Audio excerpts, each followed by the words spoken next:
Hi అండి, welcome back to Bindu home foods. ఈరోజు మనం మన సమ్మర్ స్పెషల్ రాగి జావా ఎలా చేసుకుందామో తెలిసేసుకుందామండి.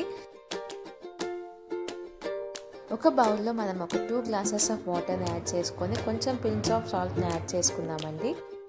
వాటర్ అనేది బాయిల్ అయ్యే లోపండి మనం ఒక గిన్నెలో ఒక 2 టేబుల్ స్పూన్ ఆఫ్ రాగి పిండిని మనం యాడ్ చేసుకొని కొన్ని వాటర్ని యాడ్ చేసుకుంటా లంప్స్ లేకుండా మనం మిక్స్ చేసుకుంటూ ఉందామండి.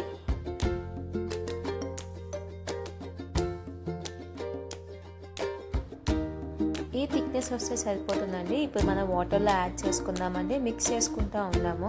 ఇదే వాటర్లో ఇప్పుడు మనం ఒక 1 table spoon of dry fruits పౌడర్ని కూడా యాడ్ చేసుకుందామండి.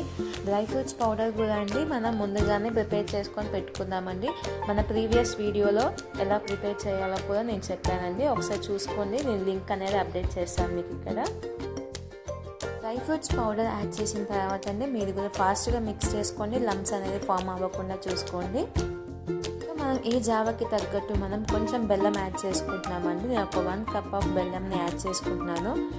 ఇది మనం బాయిల్ అయ్యే కొద్దీ ఆ జావా అనేది థిక్నెస్గా ఫామ్ అవుతుందండి. సో బెల్లం కూడా ఫాస్ట్గా కరిగిపోతుంది.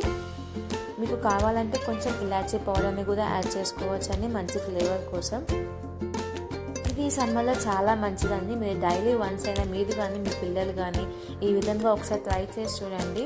ఇది అండి మనం పాలు పోసే ముందు స్టవ్ అనేది ఆపేసి మీరు కొంచెం పాలు యాడ్ చేసుకుంటా మిక్స్ చేసుకున్నారండి. ఈ జావాని మీరు ఒక డే బై డే కానివ్వండి, డైలీ కానివ్వండి, మీ పిల్లలకి డేలో 1 టైం అయినా తాపించడానికి ట్రై చేయండి. ఇది స్వీట్ కాబట్టి పిల్లలు చాలా ఇష్టంగా తింటారు. అదే మజ్జిగతో కూడా ఎలా ప్రిపేర్ చేయాలో నేను చేసి చూపిస్తానండి. మీరు కూడా ఒకసారి ఇంట్లో ఎలా వచ్చినా ట్రై చేసి చూడండి. నా యూట్యూబ్ ఛానల్లో ఇంకా different types of varieties of foods ఉన్నాయండి, ట్రై చేయండి. మీరు కూడా ఒకసారి సబ్స్క్రైబ్ చేసుకోండి, షేర్ చేయండి, కామెంట్ చేయండి, లైక్ కొట్టండి. Thanks for watching. Please like, share and subscribe. Have a nice day.